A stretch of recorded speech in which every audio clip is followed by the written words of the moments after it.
এই ভিডিওতে আমরা শিখব মাইক্রোসফট এক্সেল এর একদমই বেসিক কিছু টুলস যেগুলা যারা একদমই নতুন যে আজকে মাত্র মাইক্রোসফট এক্সেল এর শীটটা ফার্স্ট টাইম খুলেছে তাদের জন্য। প্রথমেই আমরা আগে জেনে নেই যে মাইক্রোসফট এক্সেল দিয়ে আসলে কি ধরনের কাজ করা হয়। বেসিক্যালি মাইক্রোসফট এক্সেল দিয়ে ডাটা এন্ট্রি, হিসাব নিকাশ, বিভিন্ন রকমের ফর্মুলা ব্যবহার করে হিসাব নিকাশের কাজগুলো করা হয় অফিস বা ব্যবসা প্রতিষ্ঠানে। এক্সেল শীটটার দিকে যদি আমরা তাকাই তাহলে আমরা এখানে দেখতে পারি এখানে বিভিন্ন রকমের বক্স আছে, সবগুলো একই সাইজের বক্স আছে। এই প্রতিটা বক্স এক একটা বক্সকে বলা হয় সেল, CELL সেল। এক একটা সেল গঠন হয় একটা রো এবং একটা কলামের কম্বিনেশনে। এখানে কলাম হচ্ছে লম্বা করে যদি আমরা জানি আমরা যে লম্বা করে যে ঘরগুলো থাকে এটাকে আমরা কলাম বলি, আর পাশাপাশি যেই হরাইজন্টালি যেই লাইনটা যায় এটাকে আমরা রো বলি। আর সেলটা হচ্ছে একটা রো এবং একটা কলাম যেখানে এসে তারা মিলিত হয় সেটাকে বলা হয় সেল। আমি যেই বক্সটাতে আমি সেল লিখেছি এখানে যদি আমি দেখি তাহলে এই সেলটা কোথায় সেটা অ্যাড হয়েছে, মার্জ হয়েছে। সি কলামের এটা হচ্ছে একটা কলাম, আমি এটা কালার করে দিই ইয়েলো কালার, এটা হচ্ছে একটা রো, এটাকে আমি কালার করে দিই ব্লু কালার।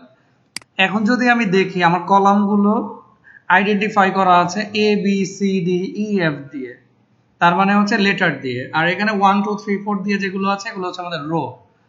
তা আমি যদি এখন সেলে ক্লিক করি এই সেলটাতে তাহলে আমি দেখতে পাই সি কলাম 3 নাম্বার রো এখানে এসে মিলেছে।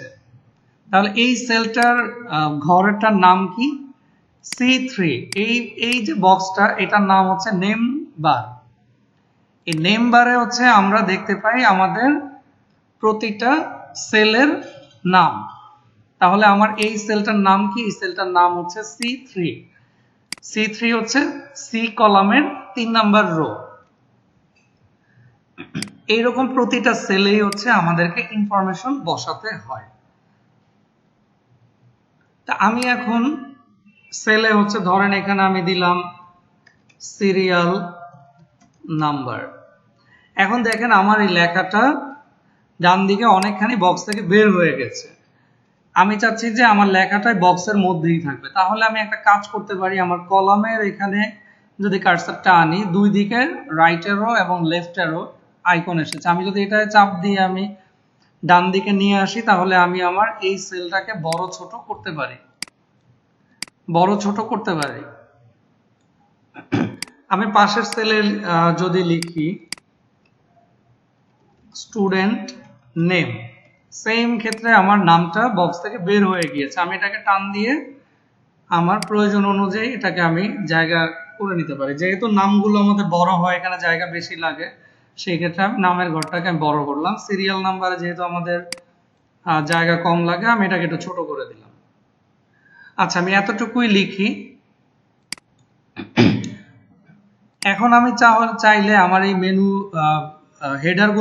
এইগুলোকে বলে হেডারগুলোকে আমি বোল্ড করতে পারি। আমি যদি বি বাটনটাতে আমি ক্লিক করি, দেখেন বোল্ড করে শর্টকাট কি হচ্ছে কন্ট্রোল বি। আমি যদি বোল্ডে ক্লিক করি দেখেন আমার লেখাটা বোল্ড হয়েছে। আমি যদি বিটা তুলে দিই তাহলে এটা বোল্ডটা উঠে যাবে। আমি কিবোর্ড দিয়েও এই কাজটা করতে পারি। কিবোর্ড দিয়ে করার জন্য আমাকে প্রেস করতে হবে কন্ট্রোল বি।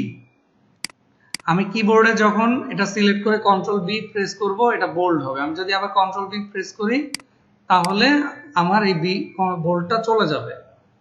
পাশেই অপশন আছে আইটা হচ্ছে ইটালিক দিয়ে আমাদের লেখাটাকে একটু কার্ভ করা হয়। তা আমরা লেখাগুলোকে ডিজাইন করার জন্য আমরা এই কার্ভটা করতে পারি। হাইলাইট করার জন্য আমি এই কার্ভটা তুলে দিলাম। আমি চাইলে আমার এই টাইটেলটাকে লেখাগুলোর নিচে আন্ডারলাইন দিতে পারি। আন্ডারলাইন দেওয়ার জন্য আমাকে নিচে একটা আন্ডারলাইন দাগ আছে, আমি এটা ক্লিক করলে আন্ডারলাইন হবে, এটা ক্লিক করলে উঠে যাবে। তারপরে আছে এইটাকে বলা হয় বর্ডার। এই বক্সটার নাম হচ্ছে বর্ডার বটম। যেহেতু আমার এখানে বটম বর্ডার সিলেক্ট করা, বর্ডারটা আমরা একটু পরে দেখলে সুবিধা হয়। এখানে একটা ফিল কালার অপশন আছে। আমি যদি ফিল কালার এখান থেকে প্রয়োজন অনুযায়ী আমার পছন্দ মতো যে কোনো একটা কালার দেই তাহলে দেখেন আমাদের লেখাগুলো বিভিন্ন রঙের হয়ে যাচ্ছে। লেখাগুলো নিচের যে বক্সটা হচ্ছে বিভিন্ন কালারের হয়ে গিয়েছে। আমি যদি এই ডার্ক ব্লু কালারটা দেই, এখন দেখেন আমার লেখার কালারটা ব্ল্যাক, ব্যাকগ্রাউন্ডটা ব্লু। তো ব্লু এর মধ্যে আমি ব্যাকগ্রাউন্ড কালারটা আমি বুঝতেছি না। তা আমি চাচ্ছি যে আমার লেখার কালারটাকে হোয়াইট করে দিতে, যাতে এটা এখানে দেখা যায় ভালো মতো। দেখেন এটা হচ্ছে text colour, that means font colour. আমি যদি ফন্ট কালারে ক্লিক করি, হোয়াইট করে দিই কালার, দেখেন লেখাটা এখন খুব সুন্দর দেখা যাচ্ছে নীল ব্যাকগ্রাউন্ডের মধ্যে। আমার এই সেলটা হচ্ছে একদম চিকন। আমি চাচ্ছি এটাকে একটু বড় করতে, যেন আমার এই লেখাটা এখানে অনেকটুকু জায়গা নিতে পারে। আমরা যেমন কলামগুলোকে এইভাবে টেনে বড় করতে পারি, আমরা রো গুলোকেও এখানে রো এর নিচে এখানে যেমন 2, আমি 2 নাম্বার সেলটাকে 2 নাম্বার রোটাকে আমি বড় করব। 2 এর নিচে কার্সারটাকে এনে আমি যদি টান দিয়ে একটু নিচের দিকে নামাই দিই, দেখেন 2 নাম্বার রোটা উপর নিচেও মোটামুটি বড় জায়গা নিয়ে নিয়েছে। আমরা বোল্ড করলাম, ইটালিক করলাম, আন্ডারলাইন করলাম, ব্যাকগ্রাউন্ড কালার করলাম, টেক্সটের কালারও করলাম। আমরা এখন চাইলে আমাদের যে লেখার স্টাইলটা, দ্যাট মিন্স ফন্ট, আমরা ফন্টও চেঞ্জ করতে পারি। আমাদের এই ফন্টের নাম কি? এটা হচ্ছে, এখানে আছে ফন্ট ক্যালিবেরি নামে আছে। আমরা চাইলে এখান থেকে অন্য যে কোনো ফন্ট ইউজ করতে পারি। আমি সাপোজ বার্লো, এই ফন্টটাই আমি ইউজ করলাম, বার্লো কনডেন্স মিডিয়াম। দেখেন আমার লেখার স্টাইল কিন্তু চেঞ্জ হয়ে গিয়েছে। শুরুতে ছিল এটা ক্যালিবেরি, এটা ডিজাইন একরকম। তারপর আমি সিলেক্ট করেছিলাম বার্লো কনডেন্স মিডিয়াম। এখন লেখার ডিজাইন আর একরকম। আমি চাচ্ছি আমার এই লেখার সাইজটা একটু বড় করতে, তাহলে আমাকে ফন্টের সাইজ বড় করতে হবে। আমি এখানে ফন্ট সাইজ বক্সটায় আমি যদি ডাউন অ্যারোতে ক্লিক করি, এখানে অনেক রকমের সাইজ আছে। আমি চাইলে এটাকে 14 করে দিলাম। আবার আমি চাইলে এখানে 14 না করে আমি এটাকে 13 করতে পারি। আমি এটা ম্যানুয়ালি টাইপ করেও 1 3 লিখে এন্টার দিলে এটা 13 নাম্বার সাইজ হয়ে যাবে। এখন দেখেন আমাদের সেলগুলোর বক্সটা অনেক বড়, লেখাটা একদম নিচে আছে। আমি চাচ্ছি আমার এই লেখাগুলো নির্দিষ্ট সেলের মাঝখানে আসবে। তাহলে আমাকে করতে হবে অ্যালাইনমেন্ট। আমরা এখানে দেখেন অ্যালাইনমেন্ট নামেই একটা সেগমেন্ট আছে। এখানে কিছু আইকন আছে যেগুলো অ্যালাইনমেন্টকে ডিরেকশন করতেছে। প্রথমে যে অ্যালাইনমেন্টটা আছে নিচে, এটা হচ্ছে অ্যালাইন লেফট, দ্যাট মিন্স আমাদের লেখাগুলো এখন অ্যালাইন লেফট করাই আছে। বক্সের বাম দিক থেকে লেখাগুলো শুরু হচ্ছে। আমরা যখন খাতায় লিখি, খাতায় যখন আমরা কলম দিয়ে লিখি, আমরা যখন ইংলিশ লিখি, আমরা লেখাটা খাতার একদম বাম পাশ থেকেই শুরু করি। বাম পাশ থেকে যখন শুরু করি, তার মানে আমরা লেফট অ্যালাইনমেন্টটা মেনেই লেখাটা শুরু করি। কিন্তু আমরা যখন আরবি লিখি, আমরা জানি আরবি লেখা লিখতে হয় খাতার ডান পাশ থেকে, দ্যাট মিন্স আরবি লেখার অ্যালাইনমেন্টটা হয় রাইট অ্যালাইন। তা আমরা যেহেতু ইংলিশ লিখতেছি, আমরা চাচ্ছি যে এটাকে এখন মিডল অ্যালাইন করতে, মাঝখানে নিয়ে আসতে বক্সে। তাহলে আমাদেরকে করতে হবে middle align, that means centre. সেন্টারে যখন আমি ক্লিক করতেছি, দেখেন আমার লেখাগুলো বক্সের একদম মাঝখানে চলে আসছে। আমি চাচ্ছি লেখাটাকে বক্সের নিচে না রেখে বক্সের মাঝামাঝি পোর্শনে নিয়ে আসতে। সেই ক্ষেত্রে দেখেন উপরেও কিছু অ্যালাইনমেন্ট আছে, যেটা হচ্ছে একদম নিচেরটা সিলেক্ট করা, বটম অ্যালাইন। দ্যাট মিন্স আমার বক্সের একদম নিচে আছে লেখাটা। আমি যদি এটাকে মিডল অ্যালাইনে ক্লিক করি, তাহলে দেখেন আমার লেখাটা মাঝখানে চলে আসতেছে। আমি যদি টপ অ্যালাইন দিই, তাহলে আমার লেখাটা বক্সের একদম উপরে চলে যাচ্ছে। তাহলে আমি মিডল অ্যালাইন দিলে আমার এটা দেখতে সুন্দর লাগে। আমি যদি বক্সটাকে আর একটু ভারী করি, চওড়া করি, তাহলে এটা আমার বুঝতে সুবিধা হবে। এখন যদি আমি বটম অ্যালাইন দিই, লেখাটা একদম নিচে চলে যাচ্ছে। টপ অ্যালাইন দিলে উপরে চলে যাচ্ছে, মিডল অ্যালাইন দিলে নিচে চলে যাচ্ছে। লেখাটাকে যদি আমি অ্যালাইন রাইট করে দেই, এটা ডান পাশে চলে যাচ্ছে। অ্যালাইন লেফট করে দিলে বাম পাশে চলে যাচ্ছে। সেন্টার করে দিলে এটা মাঝখানে চলে আসছে। এভাবে আমরা টেক্সটগুলোকে প্রপারলি অ্যালাইনমেন্ট করতে পারি, যেন আমাদের লেখাগুলো দেখতে সুন্দর দেখায়।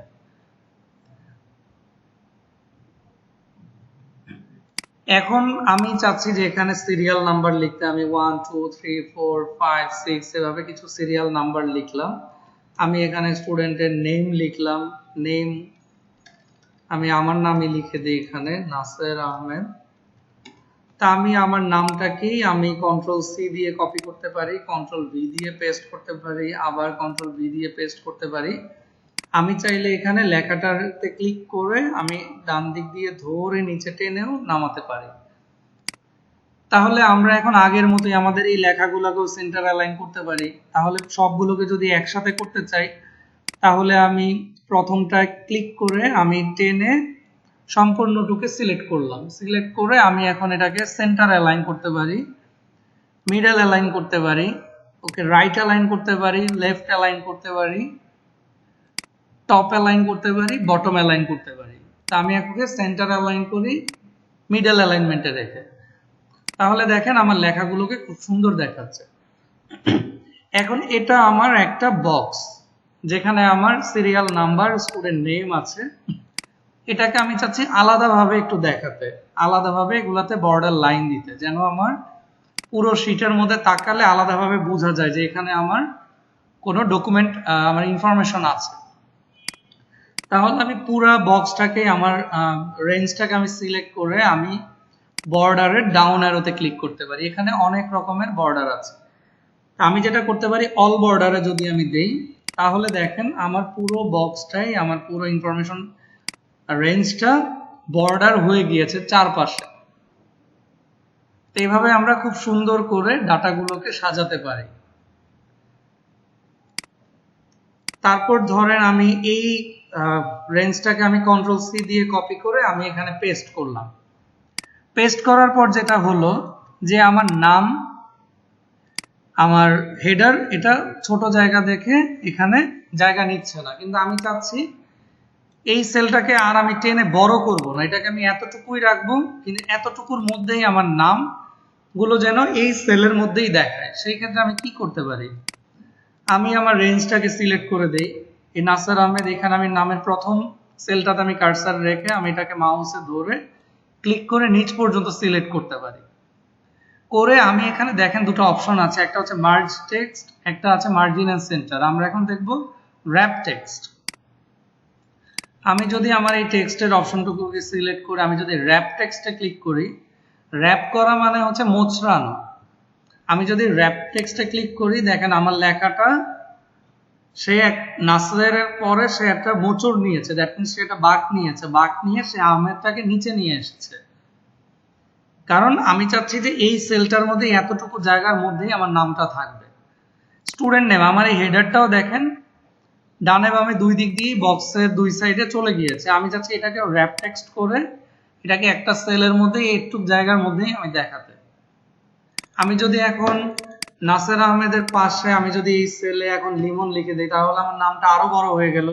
আমি যদি এন্টার দিই, দেখেন আমার এই বক্সটা কিন্তু আরো বড় জায়গা নিয়ে একটা নির্দিষ্ট সেলের মধ্যেই আমাকে দেখিয়েছে। কিন্তু আমি চাচ্ছি আমার এই নাসের আহমেদ লিমন এই পুরো নামটা পাশের বক্সের সাথে দুইটা সেল একসাথে হয়ে এই নামটা জায়গা নেবে। তাহলে আমি ডান দিকের এই সেলটা পর্যন্ত আমি সিলেক্ট করলাম, করে আমি এখন করব মার্জ।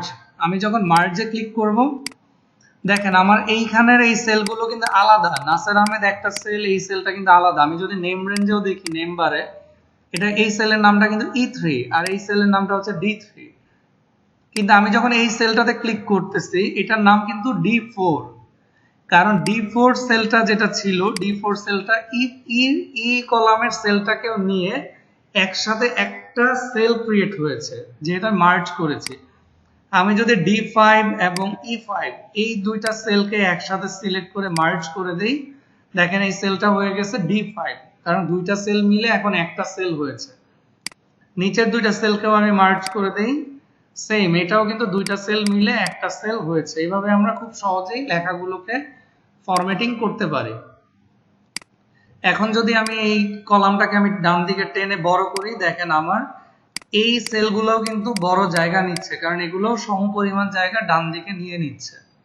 এভাবে আমরা খুব সহজেই মাইক্রোসফট এক্সেলের বেসিক টুলস গুলো নিয়ে আমরা ডাটা এন্ট্রি কাজগুলো করতে পারি।